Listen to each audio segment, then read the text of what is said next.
Selamat datang ke rancangan Bicara.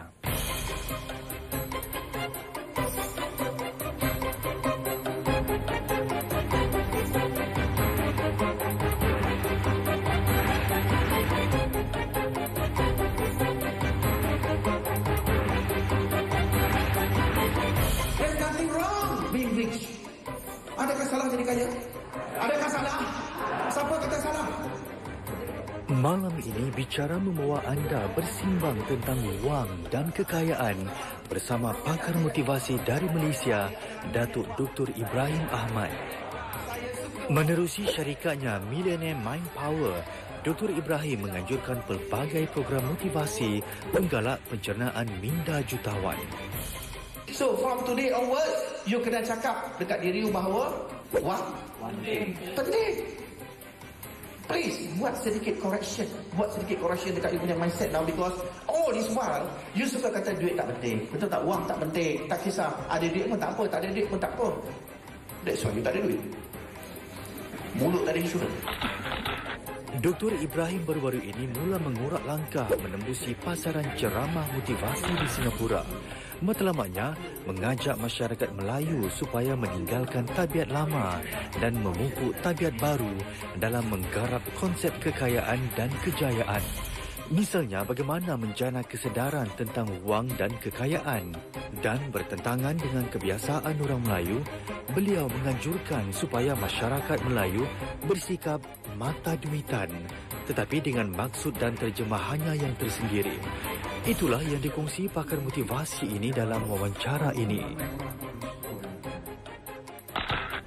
Datuk Dr. Ibrahim Ahmad, selamat datang ke rancangan Bicara. Terima kasih. Baik, anda seorang pakar motivasi tentang bagaimana untuk membangunkan, untuk membina minda jutawan. Pertama sekali kongsikan kami apa yang dimasukkan dengan minda jutawan. Apa itu minda jutawan? Okay, terima kasih Cik Daud. Dia macam ni lah. Sebenarnya minda jutawan ni sebenarnya adalah cara kita berfikir. Cara kita berfikir bagaimana menjadi seorang kaya, bagaimana kita mau sukses dalam kehidupan kita, dan bagaimana kita mau mencapai apa yang kita nak dalam hidup kita. Maka cara kita berfikir itulah yang dikatakan sebagai minda jutawan, yang mana selepas itu dia dizahirkan melalui gerak kerja kita, disiplin, perbuatan kita dan segalanya. Itulah bermulanya katanya minda jutawan itu. Jadi cara berfikir itu, cara berfikir. Kerana cara orang yang tak berjaya dia berfikir cara lain, cara orang berjaya berfikir lain, cara orang yang susah, yang miskin berfikir lain, cara orang kaya berfikir lain.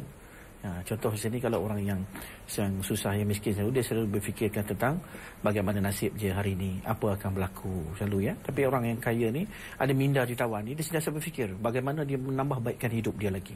Macam mana dia ingin menambahkan lagi kekuatan asetnya, bagaimana lagi dia mau menambah kekuatan harta bendanya, kekuatan perniagaannya.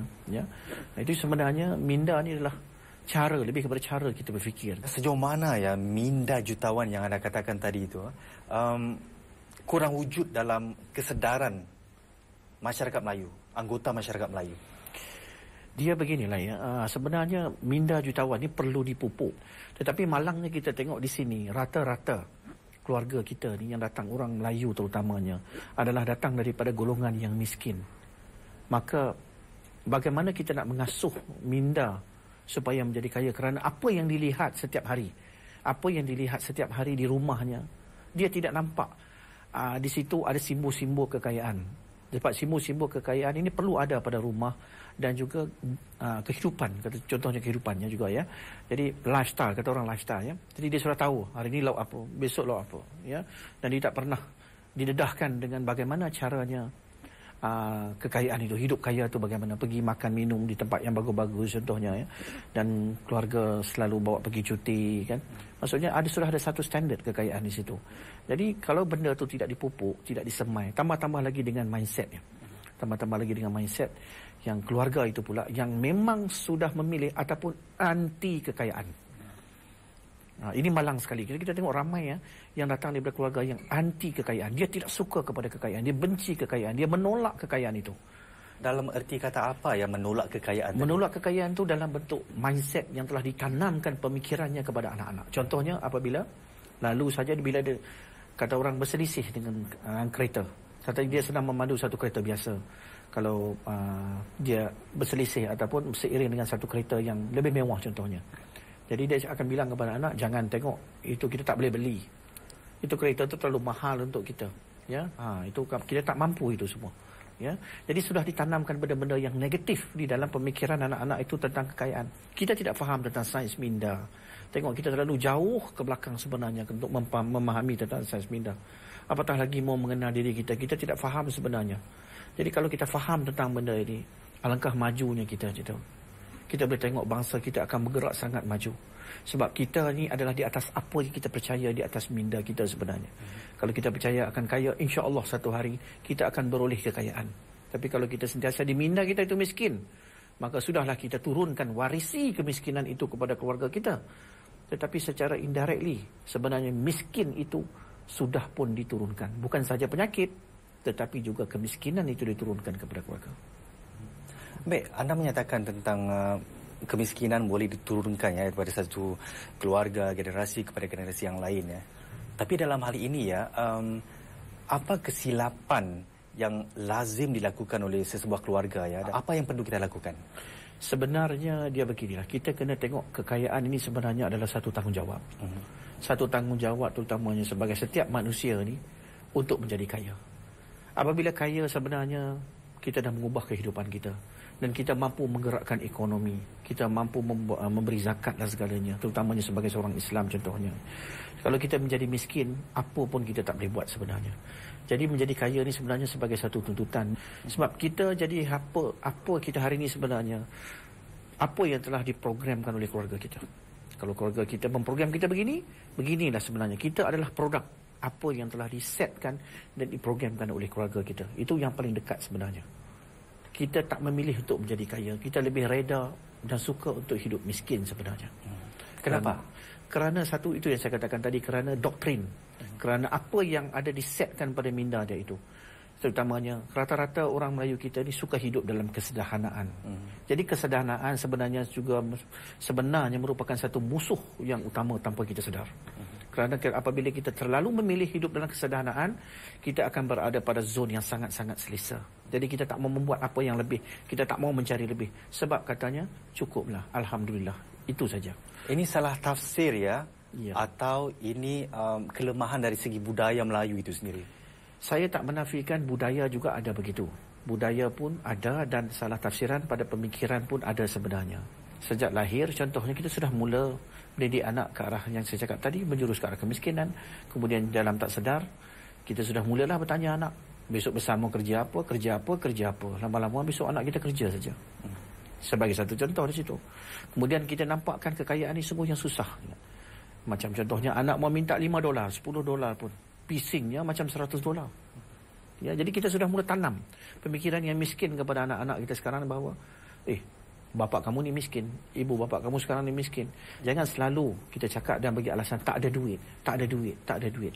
Saya takut besok minda miskin itu sudah mula menular dan menerap di dalam pemikiran dia. Jadi contoh-contoh luahan, perkataan atau ayat-ayat bagaimana ya yang sepatutnya diluahkan oleh para ibu bapa? Ya, sepatutnya ibu bapa ni harus berhati-hati di dalam memilih. Contohnya kalau anak nakkan sesuatu. Jadi jangan terus kita bangkang dia, jangan terus kita menolak permintaannya dan terus mengatakan kita tak ada wang. Kita boleh berkata pada dia, insya-Allah ayah boleh beli satu hari tapi bagi sikit masa. Dah tak lama dah cakap contoh. Kita akan dapat juga benda tu, lambat atau cepat saja. Ya. Mungkin kita tabu, takut. Nanti anak kita pegang wang banyak-banyak bagaimana ya. Tanpa kita sedar dan kita tahu bahawa satu hari nanti dia mau pegang wang juga. Tetapi lebih baik kita biasakan dia daripada kecil. Maksud saya di sini bukan kita mau rosakkan dia dengan selalu mudahnya memberi wang begitu. Tetapi kita harus biasakan dia dengan wang. Dan ceritakan pada anak-anak kita tu sains kekayaan. Bila kaya boleh jadi apa? Tengoknya kita boleh jadi kaya, kita boleh jadi begini. Kita boleh hidup begini. Dengan kekayaan itu. Dan kalau miskin, apa yang kita boleh buat? Anak-anak faham saja. Ya, jadi ini yang perlu kita terapkan pada pemikiran anak-anak kita itu.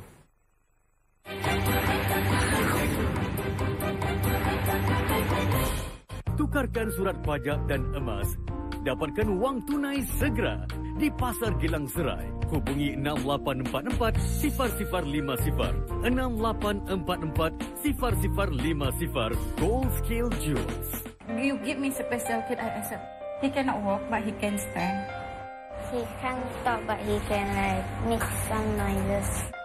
Until now, I try my best to take care of them. For me, my kids is everything. The President Star Charity 2011. Siaran langsung Ahad 31 Julai 7.30 malam di saluran 5. Dana yang terkumpul akan disalurkan langsung kepada penerima-penerima bantuan President's Challenge. Malam pengiktirafan yang sedekat lamanya. Dengan persembahan hebat dari artis 3 negara. Saksikan kemenangan mereka sekali lagi. Thanks for the anugerah. Terima kasih semua. Thank you so much. Tayangan kedua, Anugerah Planet Music 2011. Ahad 4 petang di Suria.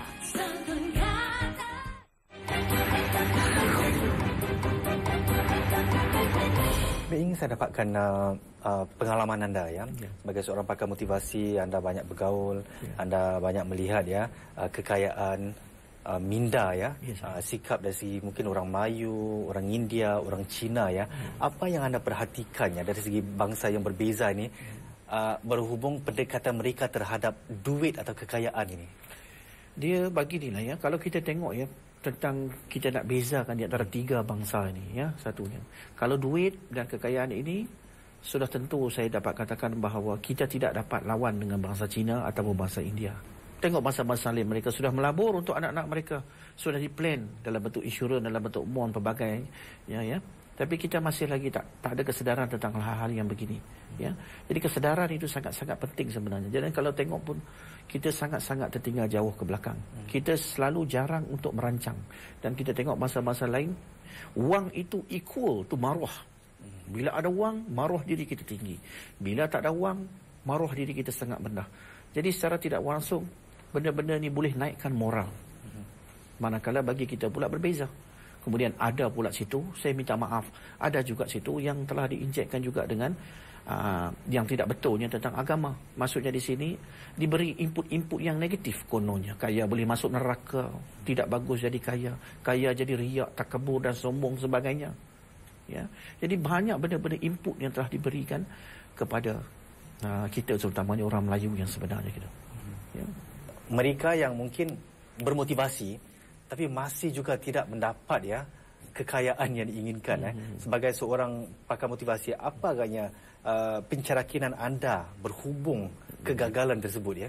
Okey, satu soalan yang sangat-sangat bagus. Sebab saya banyak menerima pelajar-pelajar saya yang sudah pun mencuba pelbagai buku motivasi sudah dibaca. Okey, beginilah, kadang-kadang ya kita nak, tapi kita tak cukup jelas apa yang kita nak sebenarnya. Tidak cukup membaca sahaja sebenarnya. Sebenarnya membaca itu perlu sebab kita mau tahu apa yang dibaca itu, tetapi rasa itu berbeza. Contohnya kita baca, tetapi kita tidak pernah merasa, kita tak pernah pun pergi tengok. Contohnya, kita hanya tengok bagaimana gambar sebuah kereta mewah yang kita inginkan, tetapi tak memadai di situ. Kita harus pergi dan lihat bagaimana kereta tu, yang bentuk dia bagaimana, warna dia bagaimana, duduk dalam kereta tu, rasa ambil bau dia macam mana. Kalau tanya saya peluk dan jilat kereta tu apa yang saya nak. Sebab saya betul-betul menjiwai. Bukan saja saya nak, saya gunakan seluruh deria saya dan juga roh saya ni untuk dapat apa yang saya nak dalam hidup saya. Kemahuan ya? Kemahuan. Kita harus pandu dia begitu. Maksudnya kalau kita membaca itu hanya ada pada fikiran, tetapi belum sampai pada jiwa kita, kepada rasa kita. Ya, jadi ini semua yang kita perlu buat sebenarnya. Anda mengajak orang ya supaya mempunyai minda untuk menjadi kaya ya. Tapi adakah ya minda untuk menjadi kaya itu hanya milik mereka yang mempunyai IQ yang tinggi? Bagi saya tak semestinya, tidak semestinya. Kerana kita rata-rata kita lihat ya, mereka yang kaya ada juga yang tak belajar, tak pergi sekolah pun ada begitu ya. Jadi bagi saya IQ yang tinggi itu mungkin ada bonus sebenarnya untuk orang yang ingin jadi kaya. Tetapi sebenarnya yang nak jadi kaya ni adalah kemahuan, kehendak kita, rasa ingin untuk jadi kaya. Itu sebenarnya yang sangat-sangat penting. Jadi kaya ni sebenarnya bukan atas pada pendidikan, bukan atas pada pendidikan ataupun kelulusan. Jadi atas? Jadi sebenarnya atas kemahuan, niat kita sebenarnya, drive, passion, kehendak diri kita untuk menjadi seorang jutawan sebenarnya. Sebab mau jadi kaya, kita harus membuat keputusan untuk menjadi kaya. Tadi anda menyatakan tentang aspek pemikiran keagamaan ya. Ingin saya cungkil lebih mendalam lagi ya, tentang pandangan anda ya. Apa agaknya pegangan-pegangan agama atau falsafah-falsafah keagamaan yang diajar oleh golongan keagamaan kita kepada masyarakat ya, yang dalam pandangan anda ya menjadi hambatan besar sekali ya, sehingga menutup minda untuk menjadi kaya di kalangan masyarakat Melayu? Itulah yang saya katakan tadi. Satu, minta maaf ya, mungkin sebab ini subjek tentang kekayaan, mungkin yang selalu yang kita tengok yang menyampaikan agama itu, mungkin topik-topik ini sukar untuk disentuh oleh mereka kerana mereka sendiri membawa fahaman dan pemikiran yang begitu, dan diturunkan juga pemikiran yang begitu kepada orang yang diajarkan mereka. Dan keduanya, minta maaf ya, kadang-kadang setengah tu kita tengok bagaimana dia mau mengajar, sebab dia sendiri contohnya sebagai penyampai atau siapa saja tidak kaya. Jadi bagaimana orang mau mencontohi dia, salah satu contohnya ya. Dan itu saya menjadi satu kekangan sebenarnya. Dan ketiga, itu saya katakan tadi, sebenarnya kadang-kadang benda ni adalah fahaman ya. Jadi kalau kita betul-betul membawa agama itu cara yang betul, sebenarnya seharusnya semua orang akan menceritakan tentang kekayaan. Sebab tidak ada satu agama pun dalam dunia ini yang menghalang kita daripada menjadi kaya. Ya, jadi semua agama sebenarnya menyuruh kita menjadi kaya. Setiap kali kita mendengar azan, hayya 'alal falah, hayya 'alal falah, maksudlah marilah kita menuju kejayaan. Marilah kita menuju kejayaan. Dan kejayaan itu juga maksudnya salah satunya juga untuk menjadi kaya. Dan kita tengok sebenarnya kalau kekaya ini banyak benda kita boleh buat. Umat Islam kita hari ini memerlukan satu anjakan paradigma sebenarnya. Kita sudah hidup dalam satu kemelut yang begitu payah, susah. Kita tidak mampu sebenarnya, susah hari ini, dan kita sanggup terpaksa meminta kepada agama dan bangsa lain untuk membantu kita. Kenapa jadi begitu? Di mananya utuhnya bangsa agama Islam itu? Di mana letaknya? Kita lihat bagaimana dulu zaman-zaman keagungan Islam dulu, zaman Saidina Abu Bakar, zaman Saidina Ali dulu, para sahabat Rasulullah itu semua dulu. Islam kaya. Kita kaya dulu dengan segalanya, keuangan segalanya. Maka bila kita kaya, kita boleh menakluk, kita mampu buat apa saja. Itu dulu. Tapi saya tak tahu sekarang kenapa dan apa yang dah berlaku sebenarnya.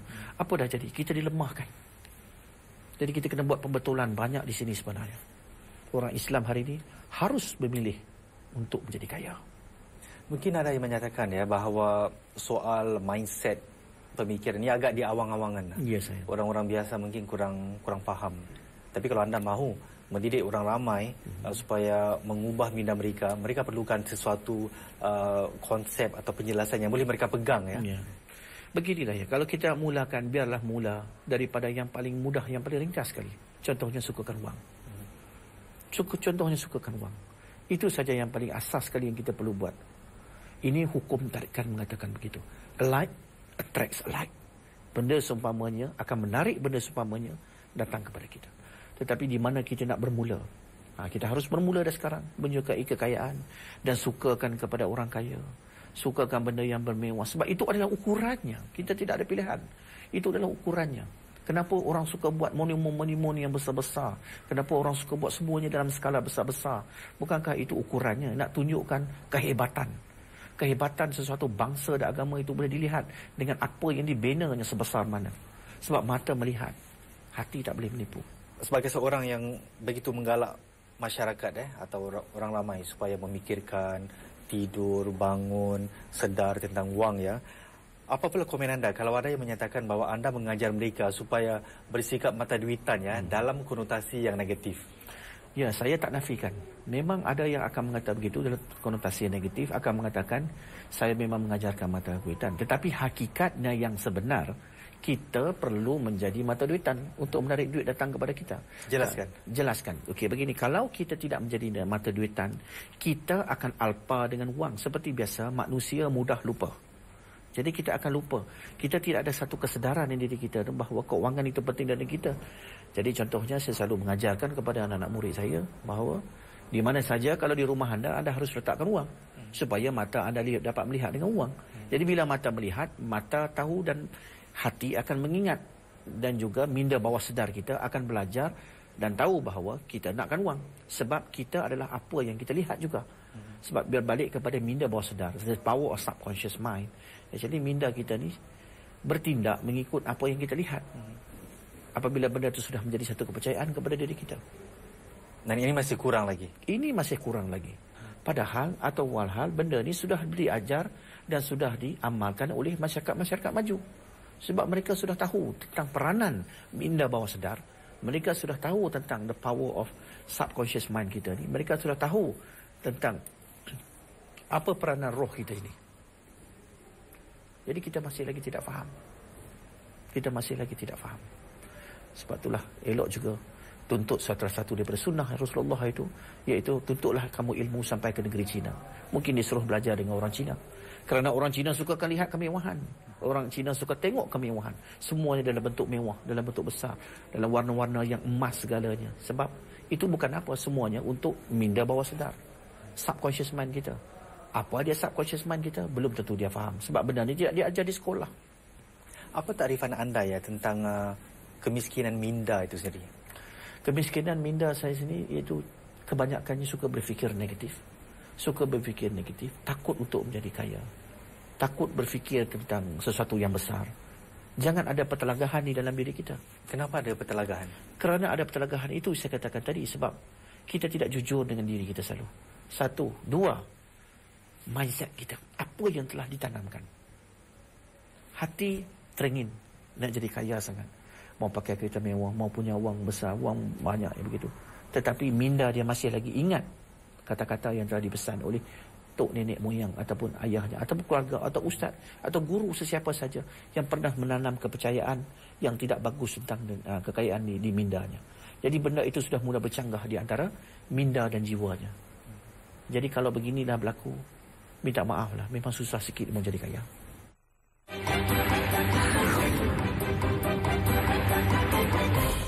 Jualan hebat elektronik, ulangan wang $30 setiap pembelian $100 di acara pertama. LED LG 42 inci 599, Toshiba 159, Nikon DSLR 399, Olympus 79, Netbook Acer 159, Singapore Expo Dewan 5, 22 hingga 24 Julai. Tukarkan surat pajak dan emas. Dapatkan wang tunai segera di Pasar Gilang Serai. Hubungi 6844 0050 6844 0050 Gold Scale Jewels. Selamat datang ke Chef Bob Asli. Dalam rancangan ini, Bob akan meneroka di kawasan Simpang Renggam, sebuah pekan peladangan di Johor. Bob akan masak di lokasi istimewa dengan cara yang unik menggunakan bahan-bahan terus dari ladang. Semuanya pasti enak, menarik dan asli. Saksikan Chef Bob Asli. Ikuti Chef Bob Asli setiap Rabu 8.30 malam hanya di Suria. Dibawakan untuk anda oleh House Brand Curry Powder and Spices.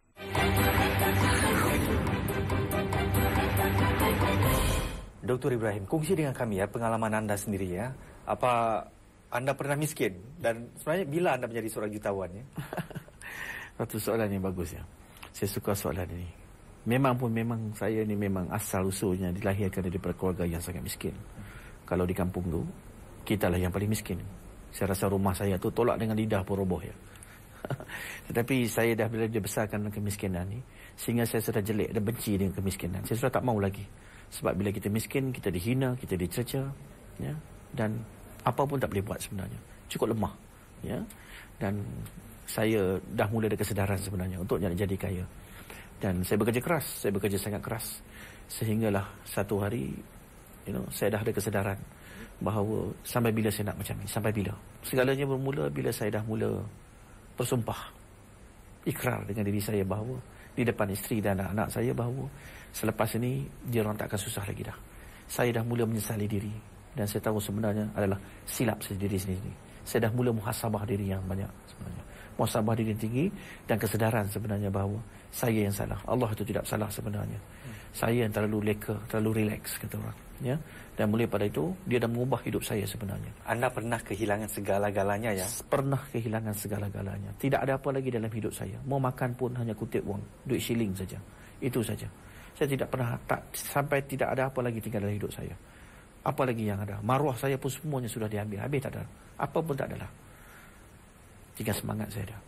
Baik, sebagai seorang jutawan, pakar motivasi ya, sebenarnya apa perjuangan anda ya? Sebenarnya saya mengubah kepercayaan. Saya mengubah kepercayaan. Sebab ramai daripada kita hari ini yang sudah tidak percaya pada diri sendiri. Kita ni terbentuk di atas kepercayaan kita. Jadi tugas saya sekarang ni adalah memberi kepercayaan. Jadi kadang-kadang kenapa orang datang kepada kita, kadang orang nak kepercayaan. Jadi kita harus memberi satu kepercayaan kepada dirinya bahawa dia boleh kaya. Dan kepercayaan itulah yang nak kita tiupkan dalam diri dia, yang akan mengubah seluruh senario hidup dia sebenarnya. Kadang-kadang bukan saja pasal ilmu. Sehebat mana ilmu pun, tetapi kalau dia tidak percaya, dia tidak tahu melakukannya, tidak guna juga. Saya ada pesakit ya, contohnya bukan penuntut saya dulu ya, yang namanya Fauziah ni dulu. Dia menderita kanser yang tahap 3. Ya, jadi saya tengok dia datang ke program saya. Monyok ya, orang yang monyok maksudnya tak boleh nak senyum. Kita faham dan kita tahu macam orang sakit ya. Jadi apa yang saya boleh berikan pada dia? Penawar, sudah tentu saya tidak ada penawar. Mana ada penawar untuk penyakit ini kan, yang kita faham. Tetapi saya tahu saya boleh memberi kepercayaan kepada dia. Saya tiup semangat kepada dia. Ilmu adalah, kata orang, macam lapik saja untuk minda kita, akal kita guna pakai. Ya, untuk akal logik kita terima. Tetapi sebenarnya kepercayaan yang kita tiup itu penting sebenarnya, kita berikan itu. Dan saya memberi kepercayaan kepada beliau bahawa beliau boleh sembuh daripada sakitnya. Begitu hebatnya peranan minda kita ni. Apabila kita mempercayai sesuatu, sistem yang ada pada tubuh kita ni akan bekerja semula jadi untuk kita. Dia akan pergi mencari jalannya dengan sendiri. Jadi berbalik kepada kes tadi, apa yang berlaku sekarang menakjubkan. Beliau telah disahkan bebas daripada penyakit kanser. Dan bertambah kaya, subhanallah. Kalau dulu pendapatannya hanya 70,000, sekarang sudah 120,000 sebulan. Perniagaan makin berkembang besar. Jadi ini atas keyakinan dan semangat dan kepercayaan yang telah saya berikan kepada mereka. Antara lain ya, anda juga mengajar ya program untuk memupuk minda jutawan ya kepada kanak-kanak ya. Ya, saya. Mungkin ada yang menyatakannya bahawa ini kurang praktikal kerana mereka masih lagi muda, masih lagi mentah untuk memahami konsep-konsep yang sedemikian ya. Apa pula jawapan anda? Beginilah ya, pepatah mengatakan melentur buluh biar daripada rebungnya. Sebab kalau dah jadi buluh susah mau dilentur ya. Jadi kenapa kita buang masa? Bagi saya, kenapa nak tunggu anak itu besar sampai 2-30 tahun baru nak ajar dia kaya? Kenapa tidak sekarang? Apa yang anda tanamkan dalam minda mereka ya? Saya akan menanamkan tentang kebaikan kekayaan. Dan kenapa mereka harus menjadi berjaya dan kaya. Kita buatkan road map, mind map, mapping untuk budak-budak itu. Kita ceritakan kepada mereka kenapa mereka harus kaya dan bagaimana berfikiran positif. Sebab bukan semua keluarga boleh mengajarkan anak-anak tentang cara pemikiran yang betul sebenarnya. Yang paling simpelnya setiap hari adalah kita hanya menyatakan benda-benda yang positif pada diri kita lah. Apa saja perkataan-perkataan positif harus kita terapkan pada diri kita ya. Boleh contohnya, itu pasti sudah tentu kita setiap hari kena katakan boleh, yes, hebat, great, awesome, lucky. Ya, perkataan-perkataan yang membawa makna yang sangat positif, yang beri energi kepada kita. Ya, elakkan daripada perkataan-perkataan yang negatif. Bukan saja perkataan ya, bila kita bercakap tentang minda, mindset, apa yang kita lihat juga penting. Ingat, kita adalah apa yang kita fikirkan. Jadi lihat benda yang betul dan dengar juga benda yang betul. Elakkan daripada mendengar benda-benda yang negatif, walaupun lagu-lagu yang berbentuk negatif. Sebab benda itu melemahkan semangat kita tanpa kita sedar. Dr. Ibrahim Ahmad, terima kasih kerana sudi berbicara dengan kita. Sama-sama.